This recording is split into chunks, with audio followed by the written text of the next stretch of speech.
off? The world. Watch this. Can I get some water? I really did need a glass of water. This is not a stunt. Usually when something isn't a stunt, you have to say It's that. 100% a stunt. When was the last time a president stopped a speech to ask, can I get a glass of water?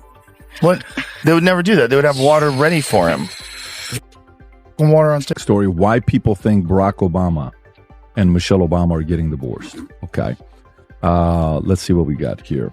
So rumors of potential divorce before Barack and Michelle emerged after Michelle skipped two high-profile events, which is traditionally attended by former presidents and their spouses, and their funeral of former President Jimmy Carter. Michelle's office gave no reasons for her absence, prompting widespread speculation about marital status issues.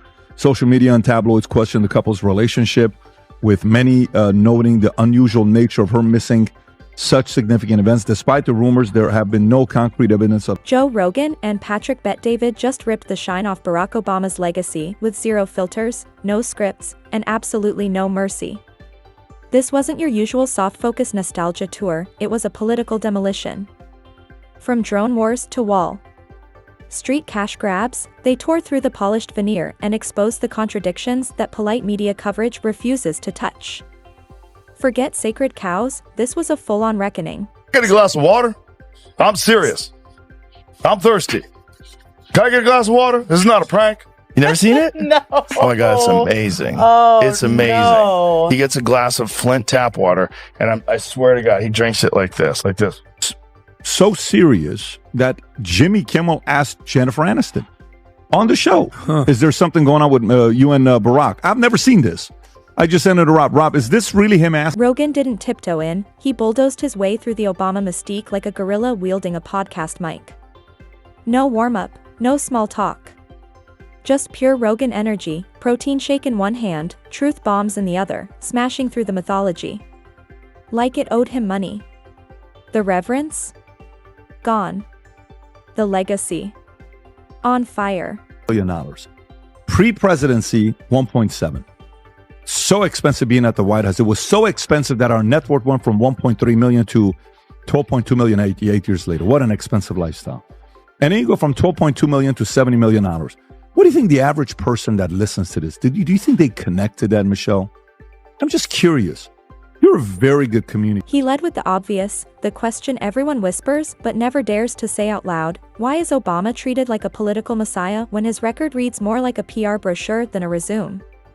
Rogan laughed as he drew the contrast between soaring speeches and drone war signatures, branding Obama as a theatrical genius with a policy trail littered in contradictions. Volume and go full screen. What you know now, do you wish you had a third term? You know what, if I could make an arrangement where I had a stand-in, a front man or front woman, and they had an earpiece in, and I was just in my basement in my sweats looking through the stuff, and then I could sort of deliver the lines, but somebody else was doing all the talking and ceremony, I'd be fine with that. We know he wasn't really running the country. Yeah.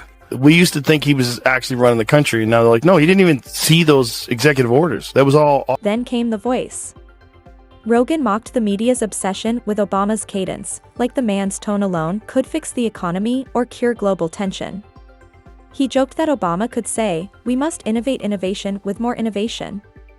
And journalists would call it profound. Meanwhile, the average American just sat there wondering what was actually said. Proposition, and you're running for 2 years and not earning an income. So all of that was in my mind. How would we manage this? So my fears came from the fact that I thought he could win. Because maybe way in the back of my mind, I was hoping that maybe he wouldn't, that this would be the last thing he would do. But I knew he had it in him to make this happen. So, what are you thinking when you're giving this message? Finally, Rogan tackled the halo effect, the invisible force field that somehow protected Obama from real scrutiny. Peace speeches one day, drone strikes the next, and yet the glow remained untouched. Rogan called it political yoga, bend the truth, stay flexible, dodge all blame. It wasn't leadership, it was branding with a kill list. I think the best people age the hardest. I think Obama was probably like a very idealistic young man Oh Lord, what's going on now? Who's hollering? I can't even see it. who really wanted to change the world. And that dude aged more than anybody. I mean, I'm getting old, so I can't hear that well. I can't see. My favorite part was when Kamala Harris shows up, looks over and sees that Obama and Trump are talking to each other, and she goes like, Yeah. yeah, watch this. Look at her face. Off. Look how angry she is, dude. Look how angry she is. It's Then came the branding takedown. Joe Rogan lit into Obama's presidency like it was a tech startup with a killer marketing budget and no real product. He joked that Obama wasn't elected, he was launched. Logo, color scheme, curated photo. Ops, like the president. Even the man's walk looked like it was choreographed. And when it came to policy, Rogan shredded the Affordable Care Act rollout, calling it the worst launch since Windows Vista. A revolutionary healthcare system, he said, that crashed harder than Biden explaining blockchain. But the real irony? The so-called transparency president turned out to be the king of secrecy. Surveillance state expansion, press crackdowns. Rogan laughed and said if Obama were a magician, he'd vanish every time someone asked for accountability. Let's do data. Rob, can you type in Obama's net worth in 2007? What was Obama in 2007? 1.2 million, 1.3 million. Okay. So their net worth is, let's write this down. This is pre-White House. Their collective net worth was 1.3 million. Can you go to where their net worth was in 2016 when they're done being presidents? Okay. 2016. So their net worth, as expensive as it was, they went from being 1.3 million to 12.2. Then it got financial. Rogan torched the economic narrative too, mocking how Obama's defenders brag about recovery stats while ignoring record debt, flat wages, and a Wall Street keg party funded by Main Street misery. Working class hero? Rogan scoffed. More like Wall Street's speechwriter. And just when it seemed like the flames were dying down, in walked Patrick Bet-David. If Rogan was the flamethrower, Patrick was the wrecking ball. Armed with receipts, timelines, and no patience for polished spin, he tore straight into Obama's saintly post-presidency glow-up, Netflix deals, high-fee speeches, and unity sermons. From a man who divided with a smile. If hypocrisy were an Olympic event, Rogan said, Obama would be standing on the podium giving a TED Talk about humility. Obama said he was a jackass. The young lady seems like a perfectly nice person. She's getting her award. What's he doing up there? He's a jack. It's like, oh, really? Well, you. It was about the Taylor Swift thing. Now, all this stuff. That guy's a jacket. It wasn't even that harsh of an incident. He said it privately, and I think somebody heard it. I don't think he said it to be public. I'm assuming all this stuff. Where's the pool? Come on, guys. Patrick Bet-David brought the receipts like a prosecutor in a closing argument, zero theatrics, just cold facts. Fast and furious. The IRS scandal. The media shrine built around Obama while his departments fell into chaos.